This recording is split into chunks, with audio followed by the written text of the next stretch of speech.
بسم اللہ الرحمن الرحیم وبہ نستعین سبحانک لا علم لنا الا ما علمتنا انک انت العلیم الحکیم الحمد للہ رب العالمین والصلاة والسلام علی سید المرسلین وعلی آلہ وصحبہ اجمعین ومن تبعہم بإحسان الی یوم الدین اعوذ باللہ من الشیطان الرجیم بسم اللہ الرحمن الرحیم آمن الرسول بما انزل الیہ من ربہ والمؤمنون کل آمن باللہ وملائکتہ وکتبہ ورسلہ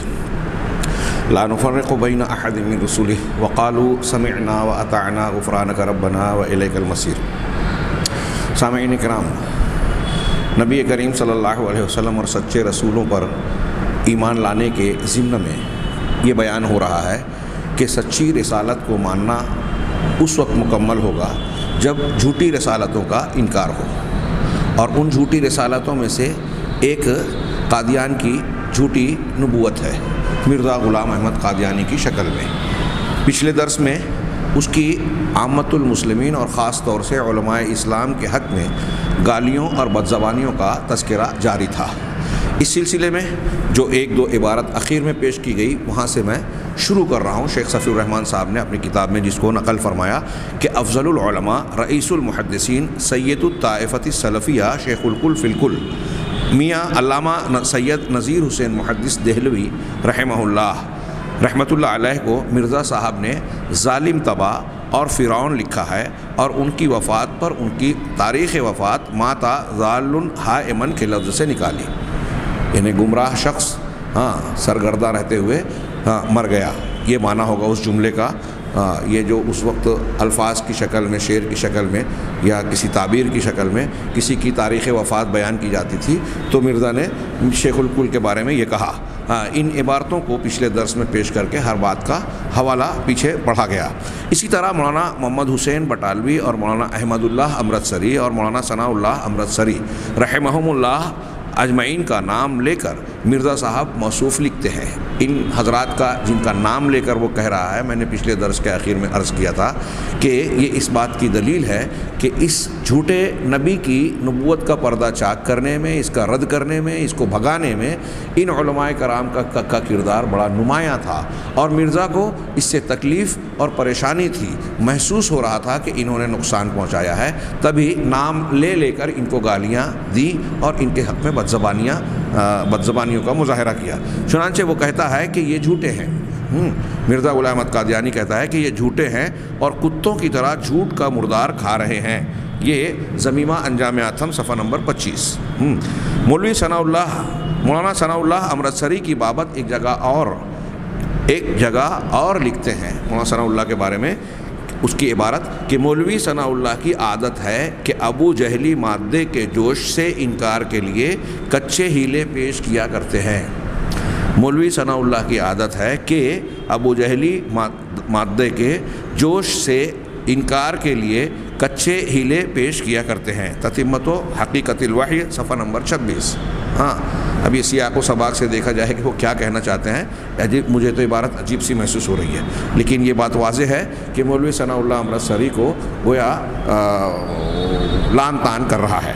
اور ضمیمہ نزول المسیح ضمیمہ میں تو مرزا صاحب نے اپنے فرط غضب کے اظہار میں کمال ہی کر دیا ہے، جوش غضب، فرط غضب، بہت زیادہ غصے کا اظہار کرتے ہوئے کمال کر دیا۔ مولانا امرتسری پر لعنت بھیجتے ہوئے ہندسوں میں نہیں بلکہ لفظوں میں 10 مرتبہ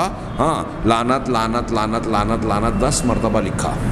ہندسوں میں نہیں کہ 10 مرتبہ لعنت، ایسے نہیں کہا، لعنت لعنت لعنت کا لفظ 10 مرتبہ کہا، لکھتے چلے گئے۔ اور نور الحق میں اس سے بھی زیادہ بڑھ کر کمال کا مظاہرہ کیا ہے کہ عیسائیوں کے لیے 1000 بار لفظ لعنت لکھا ہے، جو کتاب مذکور کے 1000 بار لکھتے لکھتے کتاب مذکور کے صفحہ نمبر 180 سے صفحہ 125 تک پھیلا ہوا ہے۔ اب آگے اور بھی مزید کہہ رہے ہیں شیخ صفی الرحمن صاحب نے۔ یہ مولانا ثناء اللہ امرتسری وغیرہ کے بارے میں کچھ تھوڑا سا نمونہ ہے، اور بھی عبارتیں ہیں اور ان کا تذکرہ انشاءاللہ آئے گا۔ علماء غزنویہ جن کی بزرگی اور خدا رسیدگی اور راست بازی اور تقوی شعاری پورے ہندوستان میں مسلم تھی۔ علماء غزنویہ یہ اہل حدیث علماء کا ایک مشہور خاندان تھا، اور ان کی علمی صلاحیت اور حق پرستی کے ساتھ ساتھ اس دور کے ہندوستان میں جماعت اہل حدیث ہی نہیں دوسروں کے اندر بھی ان کی شرافت، نیکی، تقوی شعاری اور للہیت کا چرچا تھا۔ یہ بڑے نیک اور راست باز لوگ تھے، تقوی اور پرہیزگار ان کی ایک نمایاں علامت اور صفت تھی۔ چنانچہ علماء غزنویہ کی راست بازی اور تقوی شعاری پورے ہندوستان میں مسلم تھی، اور جن کے ایک بزرگ مولوی عبدالحق غزنوی سے مباہلہ کر کے مرزا صاحب ان کے جیتے جی اس دنیا سے سدھار گئے تھے۔ یہ مولوی عبدالحق غزنوی اہل حدیث عالم تھے، بڑے نیک، بڑے صالح۔ ان سے باقاعدہ مرزا غلام احمد قادیانی کا مباہلہ ہوا ہے۔ مولانا ثناء اللہ امرتسری رحمہ اللہ اور دوسروں سے جو تذکرہ ملتا ہے اور آخری میں تو اس طریقے سے دو بدو مباہلے کا معاملہ نہیں ہوا، آگے اس کی تفصیل آئے گی۔ شیخ عبدالحق غزنوی رحمہ اللہ کے ساتھ مباہلہ ہوا، اور یہ زندہ تھے۔ مباہلے کا نتیجہ ہی مانا جائے گا کہ مرزا غلام احمد قادیانی عبرتناک موت مرا، اور یہ زندہ تھے۔ ان علماء غزنویہ کی بابت مرزا صاحب کے ارشادات سنیے۔ لکھتے ہیں، عبدالحق اور عبدالجبار غزنویان نے وہ نجاست کھائی کچھ بھی کچھ بھی حیا، شرم اور تقوی سے کام نہ لیا۔ آگے اے بدذات یہودی۔ یہ اس وقت کا، جیسا کہ میں نے تمہیداً عرض کیا اور خود شیخ نے فرمایا کہ پورے ہندوستان میں اس خاندان اور اس کے علماء کرام کی خدا ترسی، راست بازی، تقوی شعاری مشہور تھی۔ ان کے بارے میں یہ الفاظ استعمال کر رہا ہے کہ وہ نجاست کھائی، کچھ بھی حیا، شرم اور تقوی سے کام نہ لیا، اور اے بدذات یہودی، اور اے خبیث تو کب تک جیے گا۔ یہ عبارتیں ضمیمہ انجام آتھم صفحہ نمبر 28 میں ہیں۔ آگے اسی عبارت میں اسی میں آگے درج کیا ہے کہ رئیس الدجالین عبدالحق غزنوی اور اس کے تمام گروہ علیہم نعال و لعن اللہ الف مرہ، ان پر 10 لاکھ مرتبہ خدا کی لعنتوں کے جوتے برسیں۔ 10 لاکھ مرتبہ خدا کی لعنتوں کے جوتے برسیں۔ مولوی عبدالحق رحمہ اللہ انتہائی شریف، دیندار اور انتہا درجے کے تقوی کے مالک جسے لوگ جانتے تھے، ان کے لیے اس لفظ کیا استعمال، رئیس الدجالین عبدالحق غزنوی اور اس کے تمام گروہ، اور پھر لعنت یہ بھیج رہا ہے کہ 10 لاکھ مرتبہ خدا کی لعنتوں کے جوتے برسیں۔ کہتا ہے کہ یہ یہودیوں کے لیے خدا نے اس گدھے کی مثال لکھی ہے جس پر کتابیں لدی ہوں گی، مگر یہ خالی گدھے ہیں۔ ضمیمہ انجام آتم صفحہ نمبر 47۔ آگے ایک اور عبارت، فمت یا عبد الشیطان الموسوم بعبد الحق، یعنی اے شیطان تو مر جا، جس کو عبدالحق کا نام دیا گیا ہے، جو عبدالحق کہلاتا ہے۔ مولانا عبدالحق کے بارے میں کہہ رہا ہے، یہ سیاہ فرقہ غزنویوں کا کس قدر شیطانی افتراؤں سے کام لے رہا ہے۔ یہ سیاہ فرقہ غزنویوں کا کس قدر شیطانی افتراؤں سے کام لے رہا ہے۔ اے بدبخت مفتریو، نہ معلوم کہ یہ جاہل اور وحشی فرقہ اب تک کیوں شرم اور حیا سے کام نہیں لیتا۔ ضمیمہ انجام آتم صفحہ نمبر 58۔ یہ مولانا عبدالحق غزنوی اور علماء غزنویہ کے تعلق سے کچھ عبارتوں کا نمونہ۔ آگے شیخ صفی الرحمن صاحب فرماتے ہیں کہ لدھیانہ میں ایک صاحب مولوی سعد اللہ ہوا کرتے تھے۔ ان کی سب سے بڑی سعادت یہ تھی کہ وہ غیر مسلم گھرانے میں پیدا ہوئے، لیکن ہوش سنبھالنے کے بعد اپنے اختیار تمیزی سے مسلمان ہو گئے۔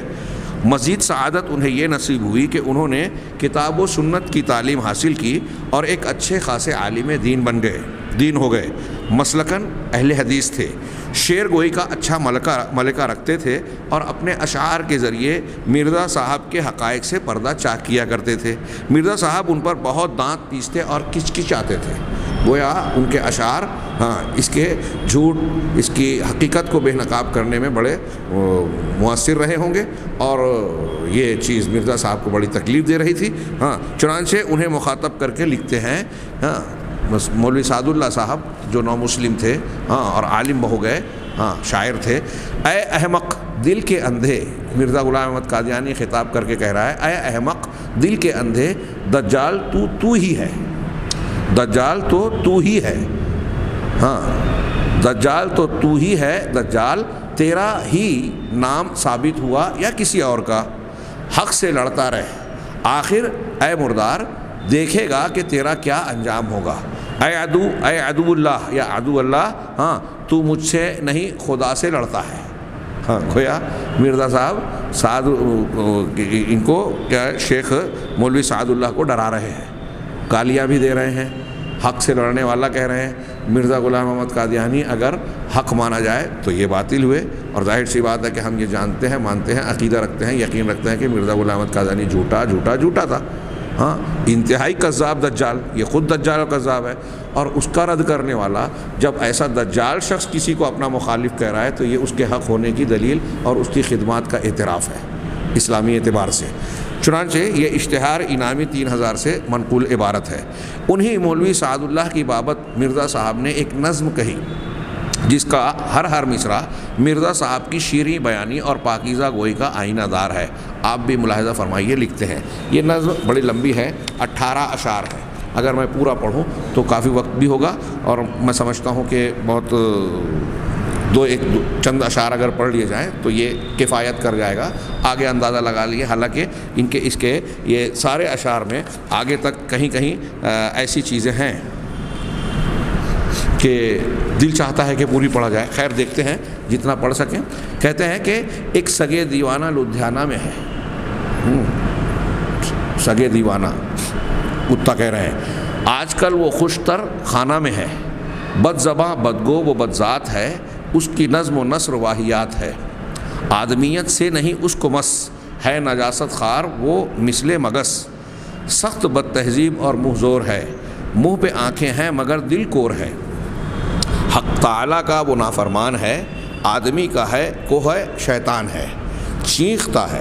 بے ہدا مثل حمار، بھونکتا ہے مثل سگ وہ بار بار، مغز لونڈوں نے لیا ہے اس کا کھا۔ ہاں دیکھیے ان کی شاعری، ان کی زبان، ہاں مغز لونڈوں نے لیا ہے اس کا کھا، بکتے بکتے ہو گیا ہے باولا، کچھ نہیں تحقیق پر اس کی نظر، اس کا ایک استاد ہے سو بدگہر۔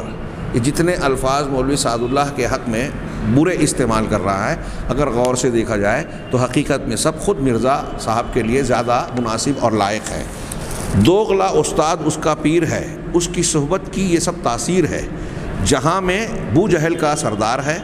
بو لہب کے گھر کا برخوردار ہے،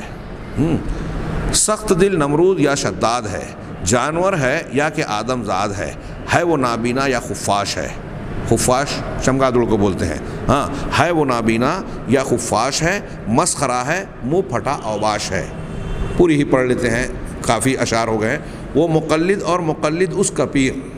وہ ان کے پیر کو بھی کہہ رہا ہے ان کو بھی مقلد، جبکہ وہ اہل حدیث تھے۔ وہ مقلد اور مقلد اس کا پیر، پھر محدث بنتے ہیں دونوں شریر۔ ہاں مقلد ہے اور محدث بنتے ہیں، گویا یہ کہنا چاہ رہے ہیں۔ اس کو چڑھتا ہے بخاری سے بخار، پھیرتا ہے اس سے منہ اب نابکار،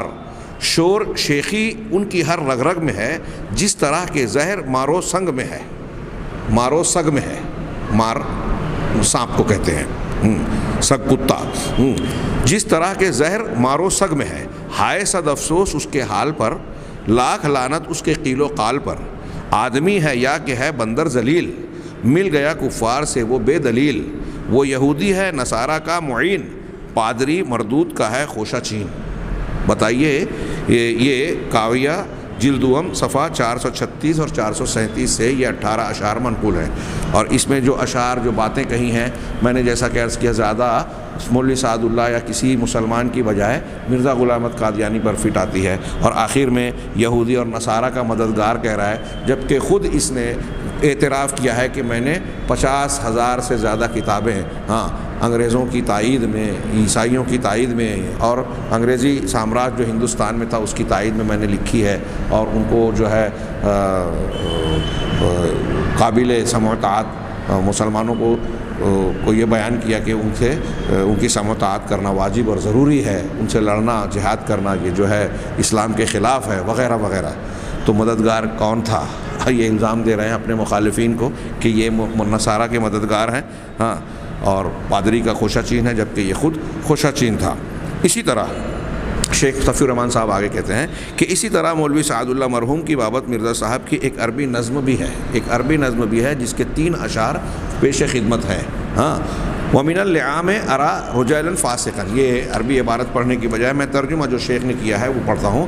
ہاں اس کے اشعار کے 3 اشعار کا ترجمہ کہ اور لئیموں میں سے ایک فاسق آدمی کو دیکھتا ہوں کہ ایک شیطان ملعون ہے، سفیہوں کا نطفہ بدگو ہے،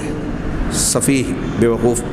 ہاں بیوقوف جاہل کو کہتے ہیں، سفیہوں کا نطفہ بدگو ہے اور خبیث اور مفسد اور جھوٹ کو ملمع کر کے دکھلانے والا منحوس ہے، جس کا نام جاہلوں نے سعد اللہ رکھا ہے۔ تو نے اپنی خباثت سے مجھے بہت دکھ دیا ہے، مگر میں سچا نہیں ہوں گا اگر ذلت کے ساتھ تیری موت نہ ہو۔ ہاں تتمہ حقیقت الوحی صفحہ نمبر 14-15، انجام آتم صفحہ نمبر 281 اور 282۔ یہ ملاحظہ فرمائیں، آخری جملہ میں پھر سے پڑھ رہا ہوں کہ تو نے اپنی خباثت سے مجھے بہت دکھ دیا ہے۔ مولوی سعد اللہ کے حق میں یہ اعزاز کی بات ہے کہ مرزا غلام احمد قادیانی کو دکھ دیا، یہ ان کا اجر و ثواب اور اعلیٰ درجے کا اظہار ہے کہ انہوں نے یہ کارنامہ انجام دیا، جھوٹے کے جھوٹ کو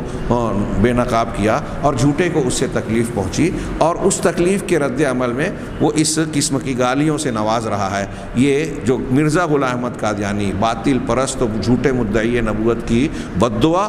اور ایک سچے مسلمان کے حق میں حقیقت میں دعا ہے، اور ان کے رفع درجات اور نیکیوں کے جو ہے فہرست میں جو اضافے کا باعث ہے۔ مگر میں سچا نہیں ہوں گا اگر ذلت کے ساتھ تیری موت نہ ہو، اور ظاہر سی بات ہے کہ مرزا سچا نہیں تھا، ہاں تو یہ یقینی بات ہے کہ مولوی سعد اللہ صاحب کی موت ہاں عزت والی موت ہوئی ہوگی یقیناً۔ ہاں آگے اتنی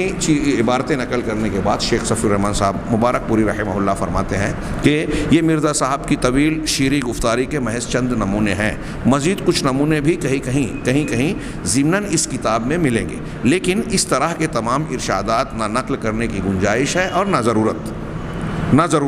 مختصراً یوں سمجھ لیجئے کہ مخالفین کے لیے لعنت اور ذریت البغایا یعنی رنڈیوں کی اولاد کا کلمہ مرزا صاحب کا تکیہ کلام تھا، یہ ان کا انداز تھا اور یہی ان کا معیار تھا، ہاں جو ایک عام شریف آدمی کا بھی معیار نہیں ہو سکتا۔ تو نبوت تو بہت اونچی چیز ہے، ہاں جو کسبی نہیں ہوتی، اللہ تبارک و تعالیٰ کا انعام اور اس کا انتخاب ہوتا ہے۔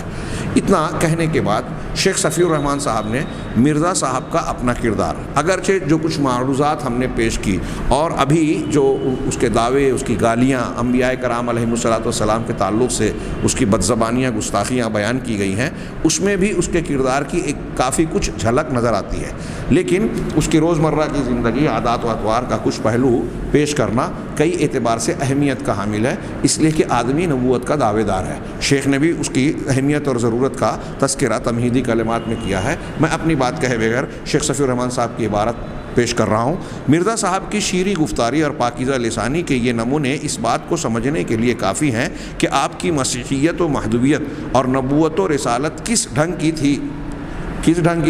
ظاہر سی بات ہے کہ آسمانی وحی کی بنیاد پر نہیں تھی،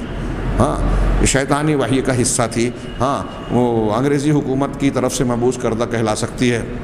اس موضوع کی تکمیل کے لیے، یہ میں اپنی تعبیر میں کہہ رہا ہوں، ہاں آگے کہ اس موضوع کی تکمیل کے لیے ضروری معلوم ہوتا ہے کہ ہم مرزا صاحب کے ذاتی کردار کی بھی ایک جھلک پیش کرتے چلیں تاکہ معلوم ہو جائے کہ خود آن جناب کے تقدس کا کیا حال تھا۔ اگرچہ ہم مناسب نہیں سمجھتے کہ موصوف کے ذاتی کردار کو زیر بحث لائیں، لیکن مقطع میں آ پڑی ہے سخن گسترانہ بات، چونکہ مرزا صاحب رسالت کے مدعی تھے اور رسول اپنے کردار و عمل میں رضائے الہی کا نمائندہ اور اپنی قوم و امت کے لیے نمونہ ہوتا ہے، اس لیے ہمیں ان کا کردار زیر بحث لانے کا حق حاصل ہے، اور چونکہ مرزا صاحب حضرت مسیح کا ذاتی کردار زیر بحث لا چکے ہیں، اس لیے ہمیں یہ کہنے کی گنجائش بھی ہے کہ ای گناہست کے در شہر شمانیز کنند، سنیے اور گوش ہوش سے سنیے۔ یعنی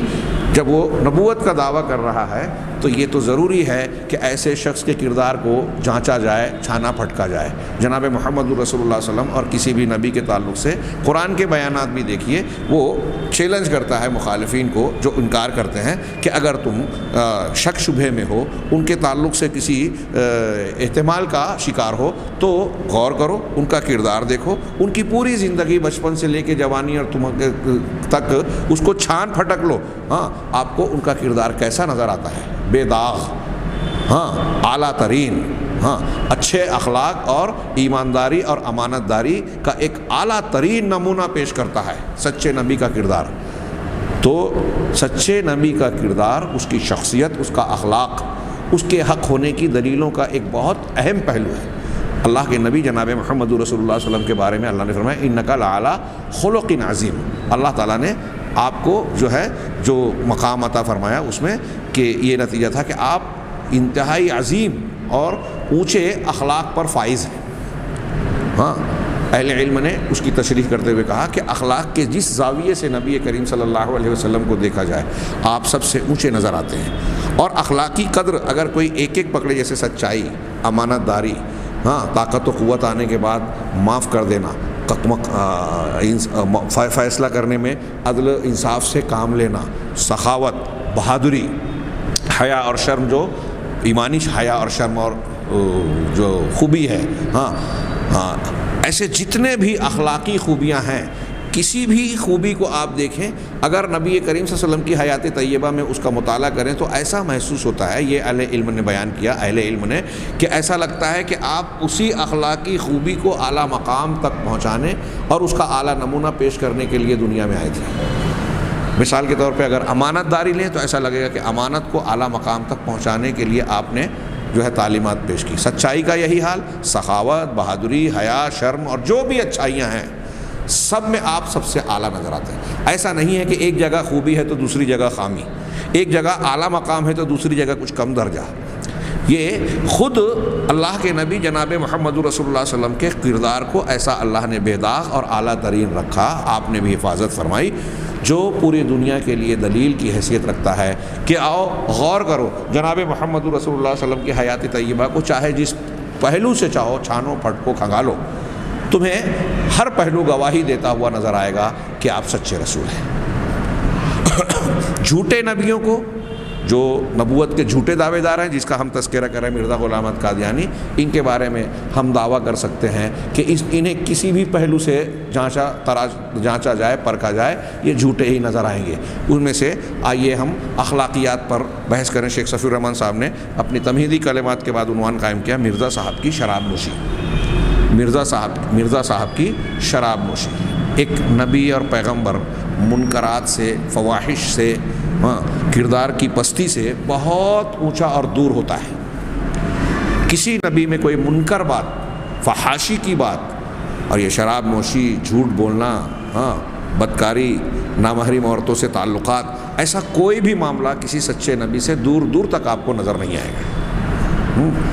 ہم اس سے پہلے کر چکے ہیں کہ وہ معصوم عن الخطا ہوتے ہیں، ہمارا عقیدہ ہے۔ اگر ان سے کبھی کوئی غلطی سرزد ہوئی، جیسے حضرت یونس علیہ الصلوۃ والسلام والی ہم پڑھتے ہیں اور بھی کچھ، تو یہ اجتہادی قسم کی ہوتی ہیں، اور ان پر اللہ تبارک و تعالیٰ کی اصلاح ہوتی ہے، وہ توبہ کرتے ہیں اور ان کا معاملہ ختم ہو جاتا ہے۔ یعنی وہ عارضی طور پہ اللہ کی طرف سے فوراً اصلاح ہوتی ہے، وہ اس پر قائم نہیں رہتے۔ اور منکرات اور فواحش سے وہ بالا تر ہوتے ہیں۔ انبیاء کرام علیہ الصلوۃ والسلام پر یہود نے اپنے محرف دین میں اس قسم کے الزام تراشیاں کی، ان کے کردار کو داغدار کرنے کی کوشش کی، جس پر اہل علم نے، امت نے اور قرآن و حدیث کی روشنی میں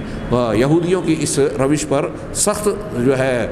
کلام کیا ہے، ان کی تردید کی ہے، اور یہ بتایا ہے کہ انبیاء کرام علیہ الصلوۃ والسلام کا کردار شراب نوشی، زنا، بدکاری اور اس قسم کے فواحش و منکرات سے بالکل بے داغ اور اعلیٰ ترین ہوتا ہے۔ کسی بھی نبی سے اس قسم کے گناہ سرزد نہیں ہوتے۔ اور یہ دیکھیے، جب سچا نبی ان چیزوں سے اونچا اور بے داغ ہے تو ظاہر سی بات ہے کہ جو اس قسم کی گندگیوں سے آلودہ نظر آئے وہ نبوت کے آس پاس بھی نہیں ہو سکتا۔ مرزا کی شراب نوشی کا تذکرہ سنیے۔ مرزا صاحب شراب پیتے تھے، اور وہ بھی معمولی درجے کی نہیں بلکہ نہایت ہی اعلیٰ درجے کی خالص ولایتی شراب۔ چنانچہ آپ اپنے ایک مرید کو خط میں لکھتے ہیں، محبی اخویم حکیم محمد حسین صاحب سلمہ اللہ تعالی، السلام علیکم ورحمۃ اللہ وبرکاتہ۔ یہ اس کا خط ہے، تحریر کر رہا ہے مرزا اپنے ایک مرید کو۔ کہتا ہے کہ اس وقت میاں یار محمد بھیجا جاتا ہے، اس وقت میاں یار محمد بھیجا جاتا ہے، بھیج رہا ہوں، آپ اشیاء خریدنی خود خرید دیں، جو خریدنا ہے آپ خود خرید کر دیں، اور ایک بوتل ٹانک وائن پلومر کی دکان سے خریدیں، مگر ٹانک وائن چاہیے، اس کا لحاظ رہے، باقی خیریت ہے۔ والسلام، مرزا غلام احمد عفی عنہ، خطوط بنام غلام، صفحہ نمبر 5 سے یہ ماخوذ ہے۔ آگے شیخ صفی الرحمن صاحب نے اس پر وضاحت کی کہ یاد رہے کہ ٹانک وائن اصلی درجے کی ولایتی شراب کا نام ہے جو اس زمانے میں لاہور جیسے اہم شہروں میں دستیاب تھی، بڑی جگہوں پر ملتی تھی، لہٰذا انہوں نے یار محمد نامی شخص کو اپنے محبی کہے جس کو حکیم محمد حسین، ان کے پاس بھیجا اور کہا کہ آپ خود خریدیں اور اس میں یہ ضرور ہونا چاہیے ٹانک وائن خریدا جائے۔ داد عیش، دوسرا عنوان، مرزا صاحب جس امیرانہ ٹھاٹ باٹ جو ہے پیچھے جو میں نے شراب نوشی کا تذکرہ ہم نے کیا، دل چاہ رہا ہے کہ اس پر اور کچھ گفتگو کی جائے، لیکن جو تمہیدی کلمات ہیں اس پر کفایت کرتے ہوئے آگے بڑھتے ہیں کہ مرزا صاحب جس امیرانہ ٹھاٹ باٹ میں رہتے تھے اس کا اندازہ اس سے لگایا جا سکتا ہے کہ آپ نے اپنی دوسری بیوی کے لیے سونے، چاندی اور ہیروں کے جو زیورات بنوائے تھے ان کی مجموعی قیمت اس دور ارزانی میں جب انتہائی سستا تھا، 2 روپیے میں لوگ مہینے بھر کا گھر کا خرچ کر لیتے تھے 2-3 روپیے میں، تو اس دور ارزانی میں 4000 روپیے سے زیادہ تھی۔ یہ تفصیل کے لیے دیکھیے خطوط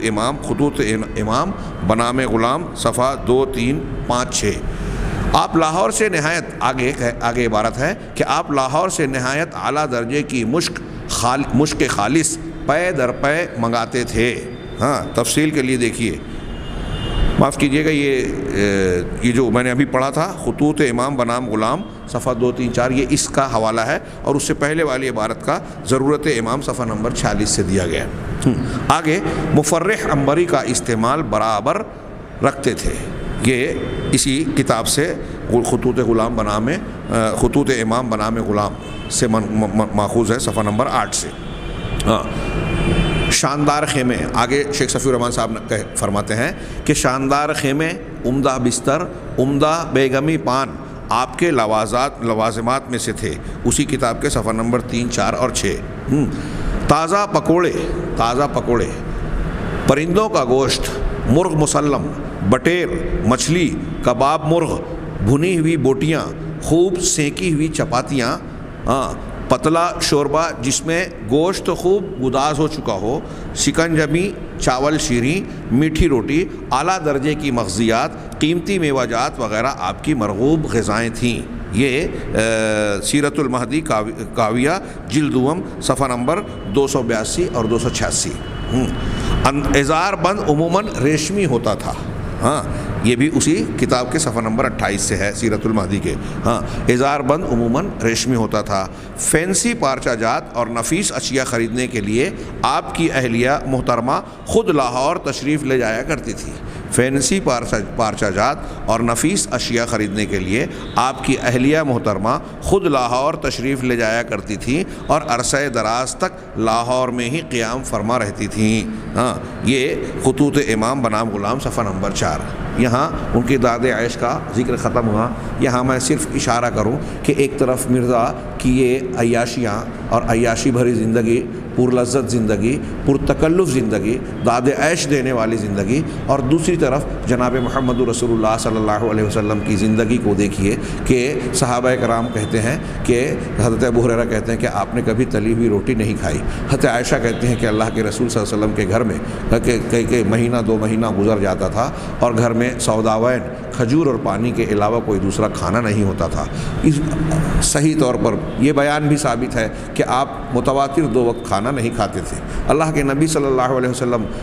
چٹائی پر لیٹتے تھے۔ عمر فاروق رضی اللہ تعالیٰ عنہ جب واقعہ ایلا ہوا اور آپ کے پاس گئے تو آپ جب بیٹھ کر ملاقات کرتے ہیں اور آپ کی پیٹھ دیکھی جس پر کھجور کی چٹائی کے نشان تھے، یہ دیکھ کر عمر فاروق رضی اللہ تعالیٰ عنہ کی آنکھوں میں آنسو آیا اور اللہ کے رسول صلی اللہ علیہ وسلم کے دریافت کرنے پر کہ کیا وجہ ہے آپ رو پڑے، کہا یہ قیصر و کسریٰ اور دوسرے لوگ بادشاہ دنیا کے باطل پرست، ان کو دنیا کی نعمتیں حاصل ہیں اور آپ اللہ کے سچے رسول ہیں، آپ کا یہ حال ہے۔ نبی کریم صلی اللہ علیہ وسلم نے کہا کہ یہ کوئی فکر کی بات نہیں ہے، ان کے لیے دنیا میں ہے اور ہمارے لیے آخرت میں۔ اس نبی کے کردار کو دیکھیے اور اس شخص کو دیکھیے جو جھوٹا دعویٰ کر رہا ہے، دنیا پرست، اور اس کی جو تفصیلات مزید پڑھیں گے ہم وہ اور زیادہ واضح ہوگا۔ اور یہاں ہمارے لیے بھی عبرت کی بات ہے کہ آج ہمارے یہاں بھی کسی کے اچھے برے یا قابل عزت ہونے کا معیار دنیا داری اور دنیا کی نعمتیں ہیں۔ ہاں، نبی کریم صلی اللہ علیہ وسلم آپ سے بڑھ کر، آپ سے بلکہ آپ کے آس پاس درجے کا کوئی شخص انسان دنیا میں پیدا نہیں ہوا۔ ہاں، اور آپ کے زندگی اور مادی معاملات کا یہ حال تھا۔ تو جو لوگ آج دنیا اور دنیاوی نعمتوں کی بنیاد پر بڑا چھوٹا قرار دیتے ہیں کسی کو، کیا وہ نبی کریم صلی اللہ علیہ وسلم کے بارے میں بھی اپنے اس اصول کا استعمال کریں گے؟ اگر وہ ایسا کریں گے تو ان کا ایمان خطرے میں پڑ جائے گا۔ افیون سے شغف اگلا عنوان ہے، افیون سے شغف۔ ہاں، اور اس میں یہ بھی تذکرہ کیا گیا ہے کہ موصوف اس کا بھی شوق فرماتے تھے، دواؤں میں اس کا استعمال کرتے تھے، لیکن انشاءاللہ ہم اس کی تفصیل اور اس کا تذکرہ آئندہ درس میں کریں گے۔ اللہ تبارک تعالی ہمیں خیر کی توفیق دے، صحیح ایمان کو جاننے سمجھنے اور اسے اختیار کرنے کی توفیق دے، اور اسی پر موت دے، اس کے ذریعے دنیا اور آخرت میں کامیابیوں سے نوازے۔ وآخر دعوانا ان الحمد للہ رب العالمین، وصلی اللہ علی نبینا محمد۔